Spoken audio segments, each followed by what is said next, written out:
عید کا دن تھا۔ ہر گلی اور محلہ نئے کپڑوں اور مہکدار پکوانوں کی خوشبو سے معطر تھا، مگر اس خوشی کے موقع پر بھی ایک شخص ایسا تھا جو اپنی ڈیوٹی کو سب سے مقدم رکھتا تھا۔ وہ وردی پہنے، بیلٹ کا کر اور اپنی ذمہ داری کا احساس لیے مسجد کی طرف روانہ ہوا۔ راستے میں رش تھا، لوگ خوشی خوشی گلے مل رہے تھے۔ مسجد کے باہر پہنچ کر علی نے اپنے ساتھی اہلکاروں کے ساتھ حفاظتی اقدامات کا جائزہ لیا۔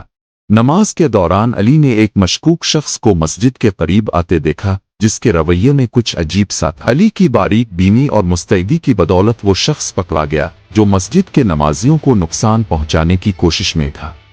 نماز ختم ہوئی، لوگ گھروں کو لوٹنے لگے۔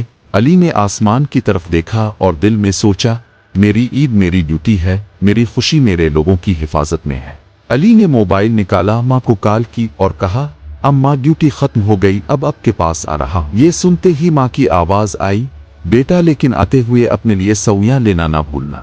علی ہنس پڑا اور بولا، جی اماں، آپ کی پسندیدہ سویاں لے کر آ رہا ہوں۔ یہ کہانی ہمیں سکھاتی ہے کہ فرض سب سے بڑھ کر ہوتا ہے، اور جو لوگ دوسروں کی حفاظت کے لیے کام کرتے وہی حقیقی ہیرو ہوتے۔ آپ نے ابھی تک چینل کو سبسکرائب نہیں کیا، چینل کو سبسکرائب کریں اور ویڈیو کو لائک کریں۔